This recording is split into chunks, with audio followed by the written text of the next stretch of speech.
Bueno, agradecido por la invitación. Uno lo siente y lo vive todavía más de cerca con entrañables amigos conocidos y de muchos años de trabajo en el hospital. Así que agradecerle sinceramente de esta oportunidad de tratar, nada, de transmitirle algunas reflexiones, más que algo en especial, porque todo lo que puedan leer de enfermedad coronaria crónica hoy está tan accesible, desde las guías, consensos y, y todo lo que pueda acercarnos realmente la vida digital, ¿no? Así que, nada, comentarles un poquitito de lo que me gustaría transmitirles en esta oportunidad. Bueno, un poquitito de lo que les voy a comentar en estos minutos va a ser lo viejo, lo de siempre, lo nuevo, lo fútil, lo inmoral y el encarnizamiento que nos está pasando un poco con todo lo que tiene que ver en general con la cardiología y con la enfermedad coronaria. Y para contextualizar, que es un poco la forma de transmitirle algún mensaje, entendamos que por los grupos etarios que estamos viviendo actualmente, la curva epidemiológica de sobrevida, la pirámide de vida, bueno, el problema principal está en las enfermedades crónicas no transmisibles. Y la mortalidad de estas enfermedades crónicas no transmisibles, de 5 personas adultas que se mueren, 3 lo hacen por esta enfermedad. Si uno lo va a llevar un poquito a números, ¿cuánto es? El 80% de la mortalidad. O sea que es un porcentaje muy grande, y muchas de estas, para empezar, y después por ahí lo vamos a charlar un poquito más, indudablemente son prevenibles, así que estamos fallando como sistema de salud a nivel nacional e internacional, en algunos lugares y menos otros lugares, como vamos a ver. Ahora, de esos que se mueren, del 80% de lo que estamos hablando de enfermedades crónicas no transmisibles, al 50% son debidos a enfermedad cardiovascular. Y si nos vamos metiendo un poquitito más, o sea, de la mitad de ese 80%, si uno toma todas las enfermedades cardiovasculares, lo que tiene que ver con isquemia aguda o isquemia crónica ocupa la mayoría de esa mortalidad, o sea, el 85%. Vuelvo a insistir, uno suena llena de números, pero dentro de esos números es decir, bueno, es algo que es inevitable, y sí, podría ser evitable si tuviéramos otra forma de encarar justamente a esta enfermedad coronaria. Entonces, lo viejo siempre es el desarrollo aterosclerótico de nuestra vasculatura, en este caso sería la coronaria, que simplemente por décadas que vamos ganando, por todas las disfunciones que se van generando desde el endotelio hasta la placa de ateroma, donde entonces vamos a decir el problema distal, que depende de la demanda, ¿sí? Va a estar relacionada también con la oferta, y qué le pasa en el medio al flujo laminar, que después se convierte en turbulento fisiológicamente y que va generando todos los cambios en la vasculatura. Ahora, vamos aprendiendo con el tiempo que no solamente era un problema de que aparecía con los años, a partir de los 19 tenemos placa en general, que se van a ver aceleradas claramente cuanto más factores de riesgo y alguna predisposición genética, como vamos a ver. Entonces de repente vamos a tener pocas placas, vamos a tener la conformación del ateroma, vamos a llegar a la placa fibrosa y en algún momento a las placas vulnerables con posibilidad de ruptura. Pero a su vez, entre esta vasculatura que es dinámica, más todo lo que tiene que ver neuroendocrino, más la disfunción endotelial, lo que tenga que ver de oferta, lo que necesita el corazón, también va a depender de qué reserva en las arterias coronarias tenemos, como para que no se caiga el flujo, y también entender que existe como elemento previamente dormido, pero estructuralmente difuso, la circulación colateral de las arterias coronarias. Entonces, más allá de lo adecuado y su función de bomba espectacular que tiene el corazón, que es mantener el gasto cardíaco como elemento fundamental, que tiene que estar coordinada fisiológicamente con todo lo que es el ciclo cardíaco, parte de ese adecuado funcionamiento tiene que ver con la circulación coronaria. Y la circulación coronaria, uno está acostumbrado a ver solamente las arterias epicárdicas, a estudiarlas anatómicamente, pero realmente este matete de ovillo de microcirculación y circulación colateral entre las arterias principales, tanto la derecha como la izquierda, y las principales arterias que derivan de cada una de ellas, es lo que hace a la dinámica del problema de la enfermedad coronaria, aguda, subaguda y crónica.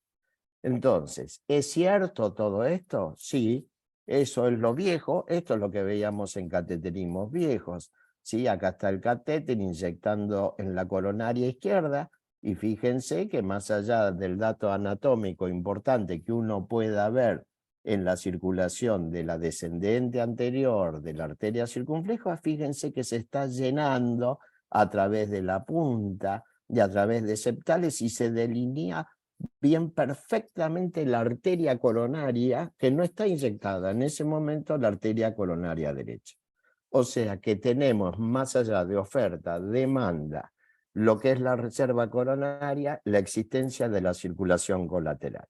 Ahora, cuando estamos en esta situación intermedia, existe lo que se llama la fracción de reserva, justamente de lo que tiene que ver con el función y flujo coronario. ¿Y esto de qué se trata? Esto se puede evaluar en algunas situaciones mediante estudios complementarios, y esencialmente lo hacen los hemodinamistas, que creo que después, bueno, va a haber una charla sobre hemodinamia. ¿Y de qué se trata? Bueno, ¿qué pasa cuando yo tengo algún grado de obstrucción en la arteria? Y entonces yo puedo medir las presiones proximales a la obstrucción o lesión y las presiones distales. Y entonces esa relación, ese índice, ¿sí?, que es la fracción de reserva funcional, es la que para situaciones intermedias, como vamos a ver, de una lesión, yo puedo decir, esta ya no tiene reserva coronaria, y esta me puede estar generando isquemia. Entonces ahí ahora estamos agregando que en el problema de lo que venimos viendo funcional y anatómicamente, una de las preocupaciones grandes que vamos a tener siempre es la isquemia. Y esa isquemia es que pueda tener síntomas o no, isquemia aislada o repetitiva, isquemia que se repite permanentemente y va a provocar injuria. Hasta ahí, isquemia e injuria me está poniendo en peligro, pero no me produce necrosis. Ahora, la continuidad de isquemias a repetición, injurias a repetición, me va a ir provocando necrosis, lesión en el músculo cardíaco. Y otro tema, más allá de eso, de lo que estamos viendo y hablando, es a mayor músculo necrótico, menos función del gasto cardíaco. Por lo tanto, en la enfermedad coronaria tenemos todo lo que tiene que ver un continuo de la enfermedad cardiovascular, y que tiene que ver tanto isquemia, injuria, necrosis, disfunción ventricular, insuficiencia cardíaca. En el medio de este repaso, ya desde hace unos años, que somos fantásticos en medicina para inventar palabras, acortar HTA, IPS, IAM, ST, todos los elementos, aparece una nueva palabra que es NOCA. Y van a ver que cada vez más están las publicaciones. ¿Es nueva enfermedad? No, es conocer un poquitito más para que nos puedan ayudar a comprender la variabilidad y lo irreproducible exactamente igual de lo que es en general la enfermedad coronaria. Entonces, estas NOCA es para que prestemos atención de que hay arterias coronarias no obstructivas y que pueden producir síntomas, que pueden producir isquemia, que pueden producir necrosis, y consecuencia final de todo lo que estamos viendo y hablando con la disfunción ventricular, que nos va a cambiar esencialmente pronóstico de calidad y cantidad de vida. Y entonces a estas OCAs se le agrega ANOCA, sería angina con enfermedad coronaria no obstructiva. ¿Cómo? Es con enfermedad, pero no es obstructiva. Entonces tengo que empezar a cambiar y a reestructurarme la cabeza, acercándome a estos nuevos paradigmas. También puede pasarnos lo mismo, sin obstrucciones en las arterias coronarias y tener isquemia.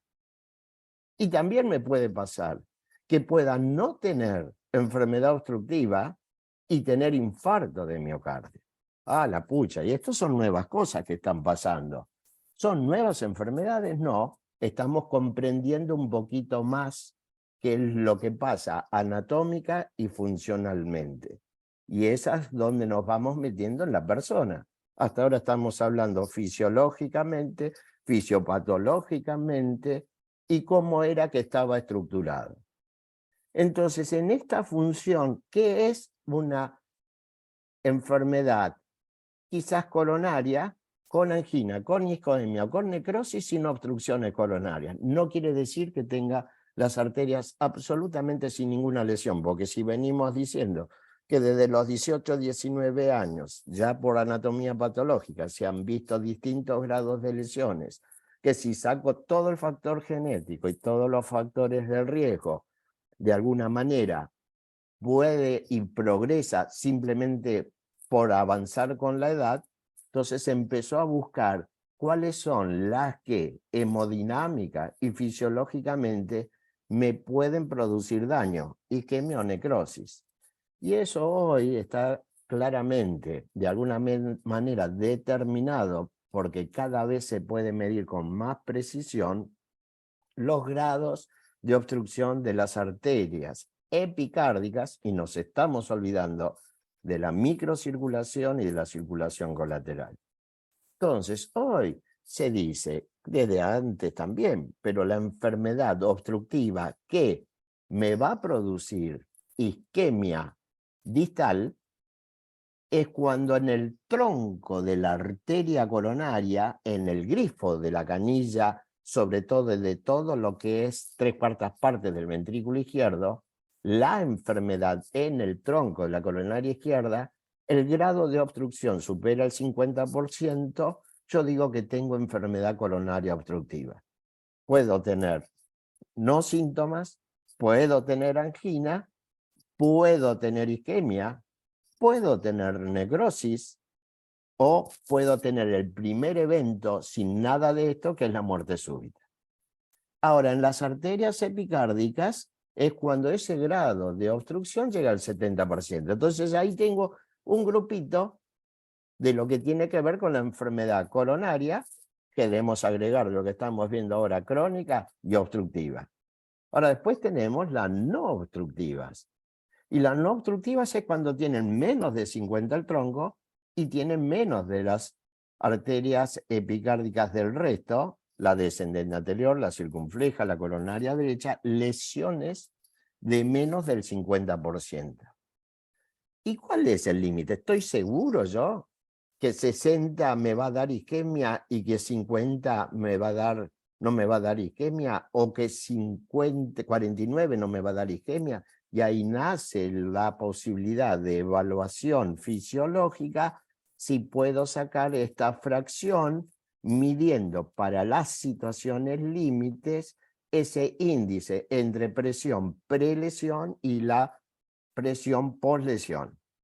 Y entonces ahí decimos que cuando justamente puedo sacar esa relación, es la que me va a permitir decir que ahí, aunque pareciera que esa lesión no obstructiva, porque es de menos del 50% en las arterias coronarias, son capaces de producir isquemia.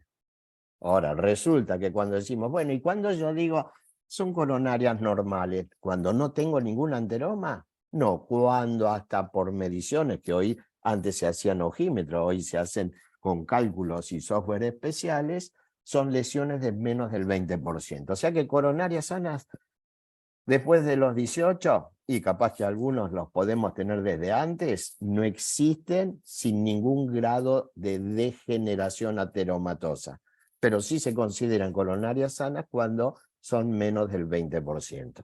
Y esto sin duda que es un cambio muy significativo. Entonces ahora sí vuelvo al paciente y centro en el medio y le digo, tiene dolor torácico. ¿Tendrá que ver con el corazón? Y bueno, acá mostramos de alguna manera esquemáticamente las formas no cardíacas de ese dolor torácico. Las dejamos como análisis e hipótesis alternativas. Ahora, después del otro lado decimos, sí, tiene que ver con que ese dolor torácico tiene que ver con el corazón. Y antiguamente ustedes se van a acordar que era más frecuente en la mujer, que no sabíamos bien, pero que a veces se asociaba a un bloqueo del rama izquierda con dolor típico y característico, que podían tener isquemia o no isquemia y que en las arterias coronarias no se les encontraba lesión. Y ahí entonces uno decía, bueno, tiene que ver con algunas condiciones subjetivas, personales, de contexto familiar, que tiene que ver con las partes de ciencia de comportamiento, que tiene una disautonomía y entonces una inapropiada percepción de lo que tiene que ver con el dolor, que no tiene obstrucciones, pero tiene un espasmo coronario. Y entonces, de alguna manera, ahí estábamos separando, bueno, quédate tranquilo, esto no es grave. Hasta ahí no sabíamos nada ni de reserva coronaria, ni de microcirculación, ni de disfunción endotelial. Ahora, el tema era cuando a ese grupito, por algún método, le encontrábamos isquemia. Porque entonces la isquemia podemos dispararla de tres maneras. Isquemias repetitivas me dejan injuria. Injurias repetitivas me dejan necrosis. Voy por un mal camino. O sea, me está hablando de un pronóstico diferente. Isquemia única, pero que me genera una alteración de mecanismos para disparadores de arritmias, puede llegar a ser fatal.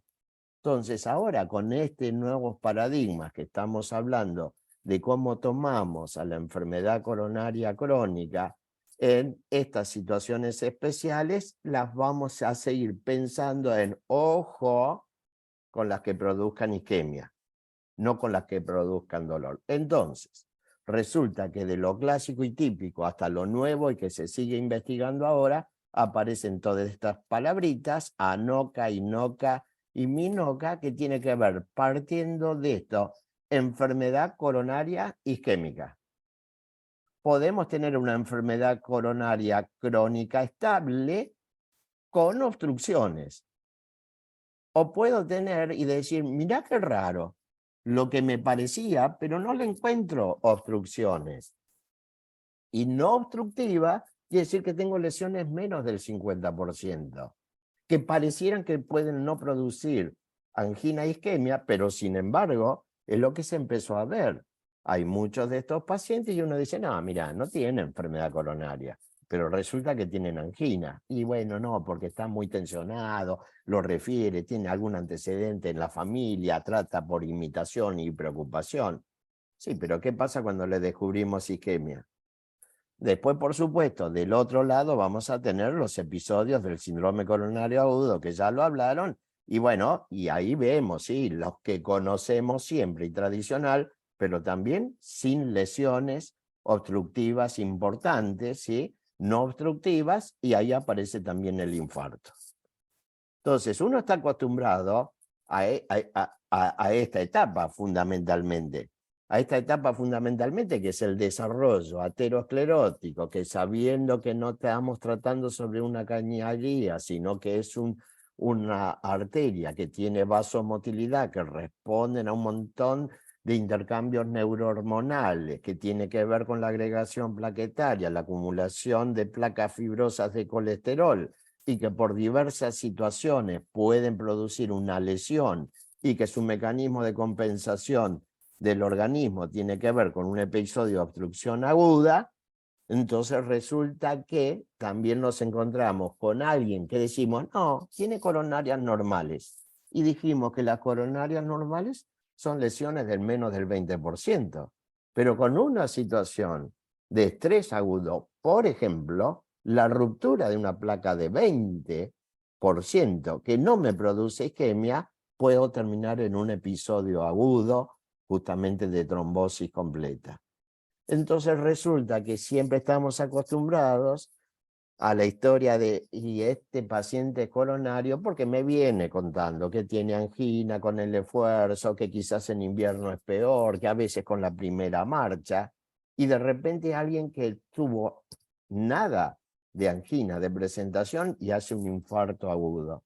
Entonces a eso las dividíamos antes, sin conocer estrictamente esta fisiopatología. Este infarto es con tiempo, me venía avisando porque tenía una enfermedad coronaria crónica sintomática, y este que es raro, joven, sin factores de riesgo y sin embargo tiene un infarto. Debe ser todo vasoespasmo y sin embargo tenía poca lesión, pero se complicaba su vulnerabilidad.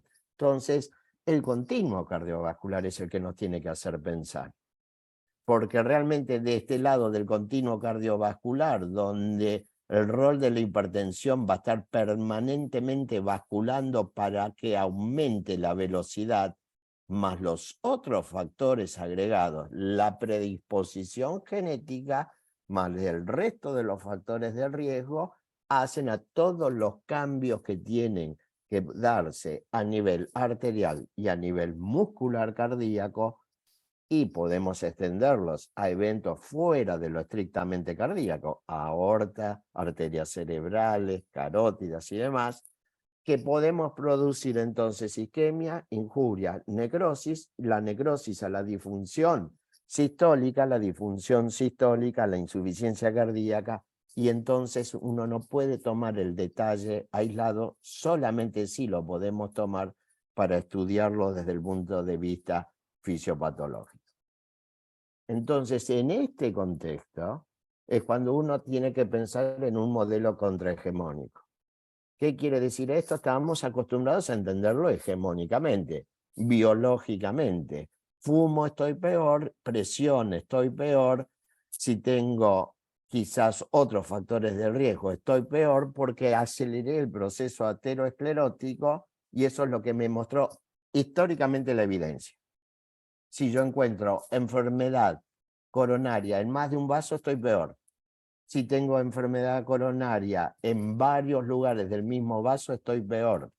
Cuanto más proximal la enfermedad obstructiva, más cerca del tronco, estoy peor, pero no alcanzaba a explicar el resto, que quizás con pocas lesiones o con coronarias normales podía tener angina, podía tener isquemia, podía tener muerte súbita y podía tener necrosis. Y ese contexto tiene que ver con su realidad socioeconómica y cultural.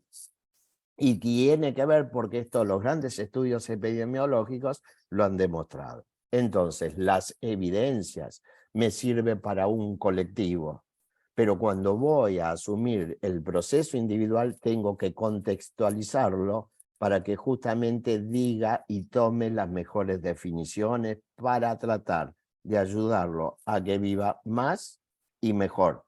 Y si lo convierto comunitariamente, también. Entonces, en esto nos vamos a encontrar con tres lugares de una punta.